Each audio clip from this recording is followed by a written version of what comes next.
Correlation using Spearman's coefficient of rank. Here we are going to measure the correlation between hours of study represented by the letter H and score represented by the letter S via a tool or method called Spearman's coefficient of rank correlation.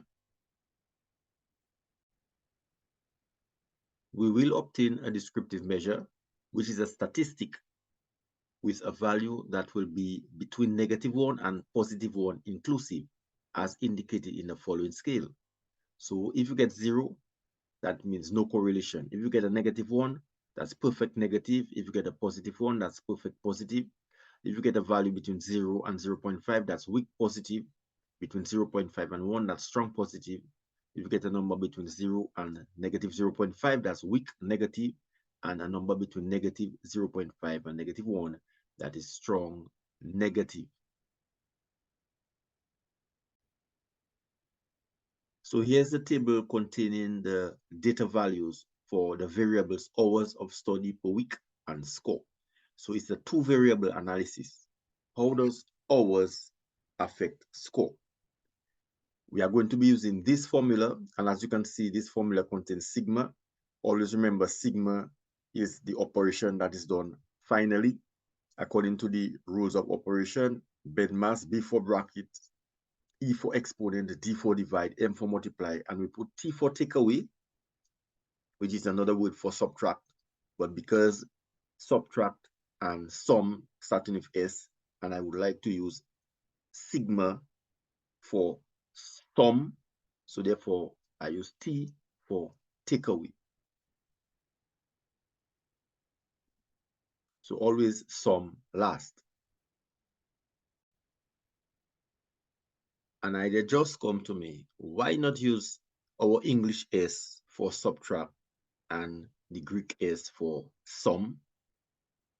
So it will coincide with sigma. So beds. So therefore now both subtract and sum will come at the end of the mathematical operations. And specifically here, always sum last, always do sigma last. So we can use S for subtract. So it become beds.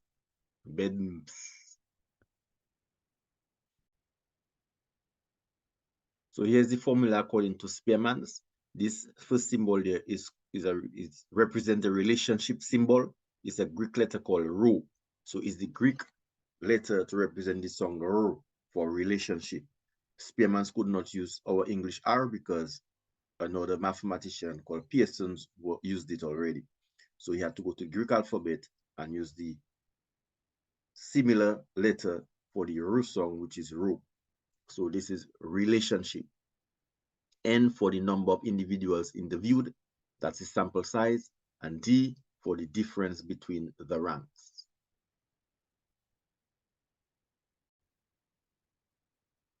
Here are the notes from week 7 with regards to the measuring of correlation.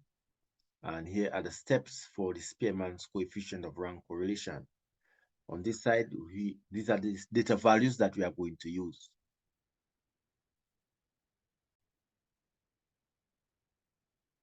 According to the steps, it says for the first step, create 2 more rows or columns. So in our case, we have to create 2 more columns. Label one rank of X and the other rank of Y.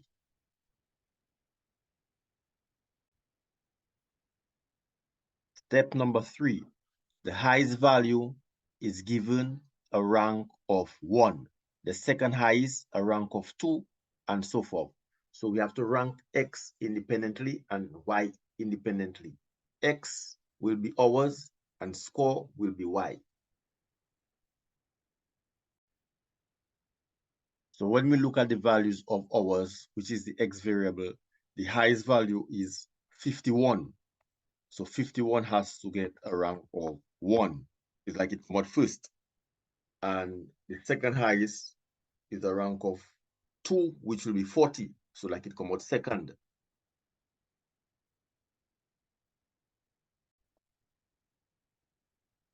So now we proceed to the third highest, which is 20. So it gets a rank of 3.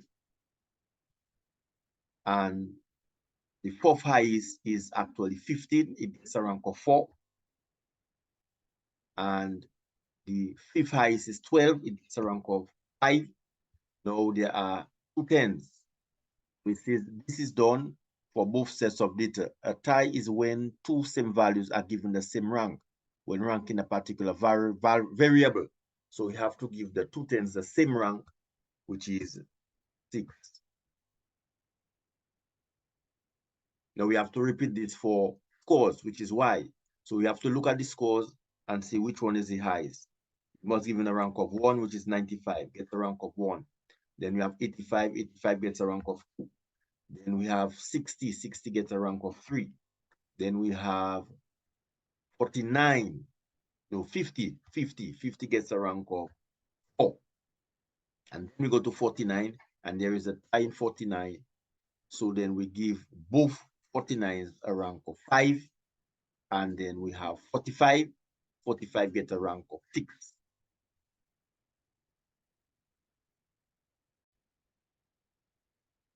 So it continues to say the ranks of each corresponding data are then subtracted to find D. D is equal to the rank of X, subtract the rank of Y. So we need another column called D so that we can subtract the ranks therein. D stands for difference between the ranks. So we can use Excel formulas. We type equal and the rank of X, subtract the rank of Y. And our first difference of ranks, we get 2. And to get the order difference, we can simply go to the lower right corner of this box, to the green square, and double click. And here we have all the differences of the ranks for each data value, which is X and Y, hours of study and score.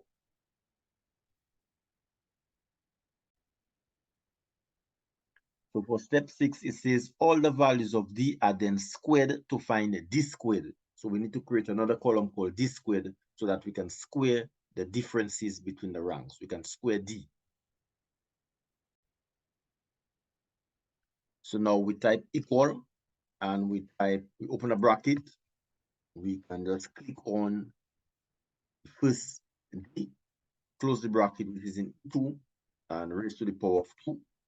And then the first D squared is 4. We can double click on this green rectangle, this green square, double click, and we get all our D squareds with a click of a button. So these are the D squareds. So step number 7 says, then the D squares are then summed up to find the sum of D squares. So remember we said we do sigma last, always do sigma finally. So now we are ready to sum up the D squareds. If you can recall from Ben's, sigma comes at the end. So now we are ready to sum up because we have all our D squareds. So now we can find the sum of the D squareds. So to find the sum of D squareds, we simply go here, editing, auto sum, and we click on sigma sum. It highlights the D squareds, all of them, and we just type enter. So our sum of the D squareds is actually 9.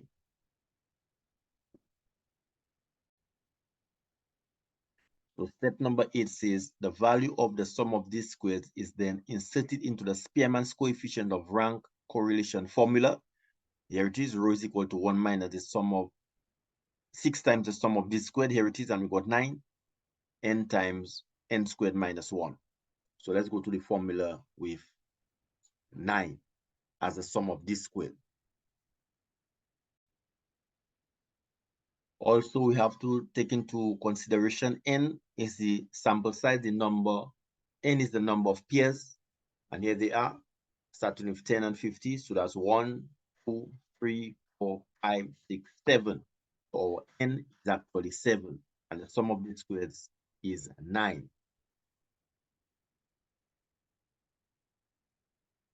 So now we go to the formula, go to insert, equations, type rho, insert symbols, type row is equal to, increase the font, open bracket 1 minus to indicate that the 1 is not part of the formula, not part of the numerator. It is separate. So that 1 is separate from the numerator here. So be careful of that. So to remind yourself of this, we can use brackets.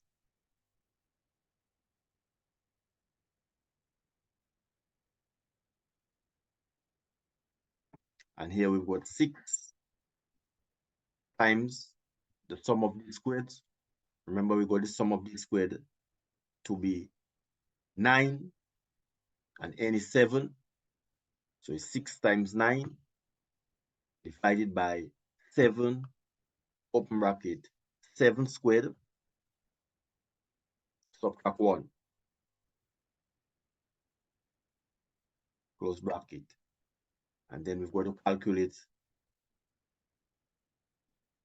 the division, because division comes before subtraction. Always refer to our acronym. Division comes before subtraction. Here we are using S for subtraction and sigma for sum. So sigma and subtraction and sigma always come finally. So we are not ready to subtract yet.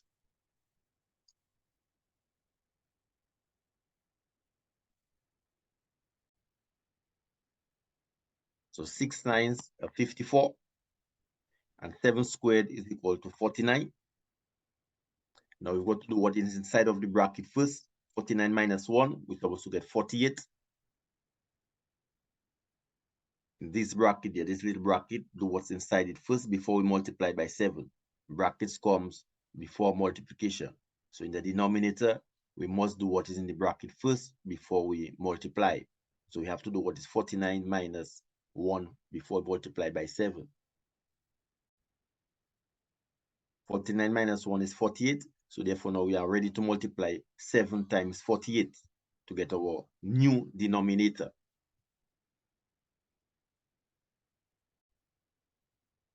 We can easily go back to Excel to calculate 7 times 48. You can go in any cell here, any box, and put equal 7 times 48, and we get 336.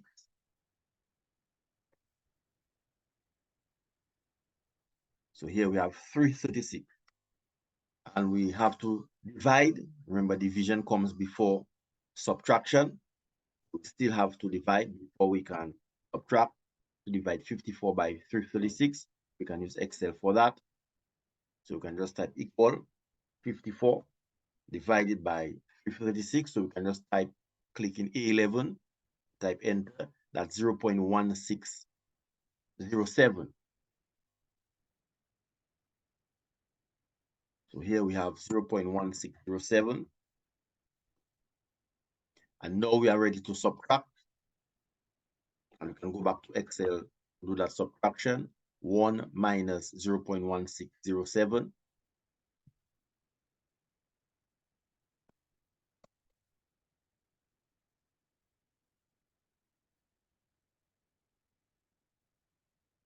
One, subtract, and make sure we type equal first. 1, subtract, and we can just click on A12, click enter. 0.839, 0.84, 2 decimal places. 2 decimal places suffice, so it's 0.84.